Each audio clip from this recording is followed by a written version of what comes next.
The main problem with the side proposition today was their non-responsiveness. What they decided was to repeat their simplistic case over and over again, 3 speeches in a row, without ever tackling our substantive. And this is why they lose this debate completely. I'm going to take this debate through 3 main questions. First, on a valid and principled reason, why their value does not stand and why we get a better decision on our side of the house. Second, the analysis that they did not tackle at all as to what their plan does to the distribution of power in a democracy and why their plan is doomed to be harmful. And thirdly, I'm going to talk about the minorities and exploitation of minorities under their model and what happens to minorities under their model. So, their main problem is they divide the country into people who are informed and uninformed, and then say people who are uninformed cannot make decisions. What we clearly tell you is that it's much more complex than this. By their own value, by their value, if people who cannot understand the consequences of their decision are not allowed to have a decision, literally nobody can ever vote on any economic issue. Because under their vote, the more information you have, the more ability you have to make a decision. If political decisions were certain, if there was a level of information that made you able to produce a certain result and to know the consequences of every single action, then we would have no need for power systems, because we would have people who would know the consequences of every action, they would decide laws. Right? Information does not mean that you know the consequences of your action. Knowing how much money we send into Brexit does not mean that you can understand all the economic consequences of Brexit. This is why their value is insane, because it only works if you divide people onto people who know things and people who don't know things. And we believe that if you follow their value, then their value leads to the fact that the most informed person who knows the most about consequences should lead the country. And we don't think this is right. On the other hand, we provide you that our value is that a good decision is one where everybody's interest is represented. We're throwing out people who have a legitimate interest in whose these decisions affect can never lead to a good decision. Right? This is why we gave you the example of Pinochet. He was supported by intellectuals. He was supported by the MMF. He was supported by the World Bank. His dictatorship wasn't built on misinformation. The problem of his dictatorship is that it was good for people who understood the consequences, but it was not good for the average person, because he was excluded out of the decision making. Right? Just because intelligent people agreed with him, informed people agreed with him, does not mean that his politics were good.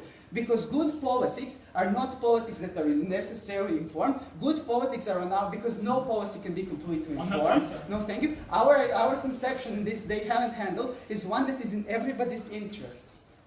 And then they talk about, right, under this idea that they take care of racists, or that in their world people who care about things get to vote. But the fact that you care about something, or the fact that you are a racist, is not mitigated by how much you know. A single mother who cares about the welfare system does not necessarily know statistics about the welfare system. Right? They're catering to the informed, not to the people who care about something. So this point does not stand. And then they talk about accountability. Right? They're saying that they're taking away the ability of politicians to disinform. But no, they're taking ability of the politician to disinform exclusively on the question that will be on the essay. They don't take away on the test. They don't take away the ability of politicians to lie about the consequences of something, or to lie how something will function. Besides, I'll take you in a second. Besides, I do believe that Nigel Farage or Donald Trump honestly believe some of the things they're saying. Will you be the first speaker on opposition to respond to the fact that there is a basic level of information you need in order to know that you are not being misled?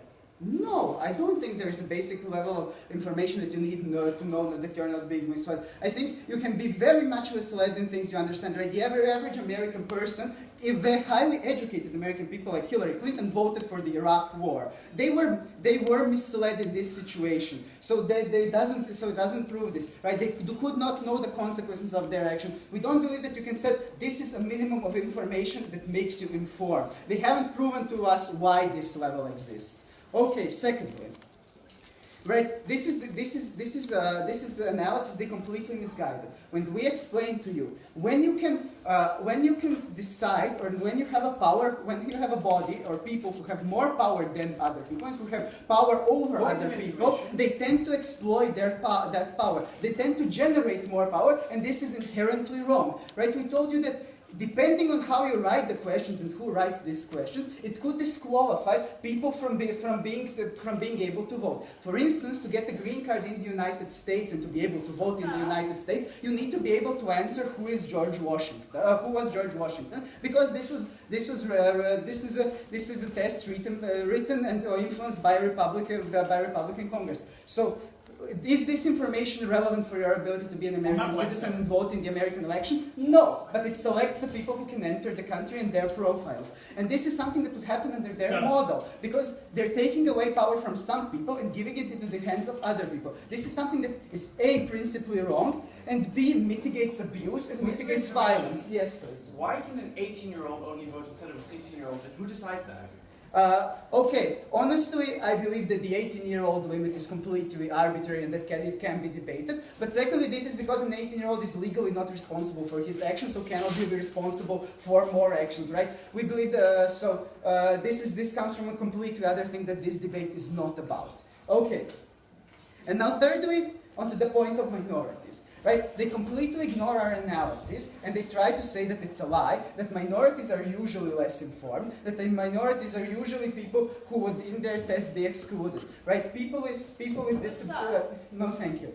Black people, immigrants, these are all groups that are usually less informed about politics and less active in politics. In their world, they're taking away their power to vote because of something that is a structural issue and a problem of the state, and then they're not giving them the political power to change this structural issue. So we believe that their plan benefits the majority. The only analysis they give on the other side is that they get rid of racists. But again, they have never explained to you why information means that you are less racist and why being able to pass political tests means you're less racist. But what we do believe is that the fact that you're a minority, that you live in a poor part of a city and that you get worse education, yes, means that you'll be less politically motivated, and yes, it means that you'll be less politically involved. So they are the people that they exclude on this. And the fact is that when you have only a majority deciding, policies that favor the minority will not get passed, right? They say, but an average person who passes this test likes minorities. It doesn't matter whether they like them or not. They don't know the problems they're dealing with. They can't vote on the problems they're dealing with. You're excluding the minorities whose problems you need to fix, and you're excluding them from the elections because of a failed system, and you're not allowing them to fix them. So, 3 issues. Firstly, because their value can be applied to the fact, because if you apply their value to a certain degree, you get the fact that only one person should rule the country. We believe that their value is not relevant in this debate, and that there is not the level of information that makes you able to make a good decision. That the good decision for a country is something that doesn't go against people's interests, and we believe that this is best decided in a democracy. We believe that the decision of Pinochet is a much worse decision than Brexit, and we believe we get better decisions on our side of the house. Secondly, we have explained to you how they create an imbalance of power and how they give people power over other people on totally arbitrary standards and how this power can be abused. And thirdly, we explain to you that they are the ones who who exclude minorities, built on factors that is the fault of the state, and they disable minorities from being able to fix this problem. Because of all of these reasons, their plan is undemocratic and based on the wrong values, and we believe that everyone should have the right to vote.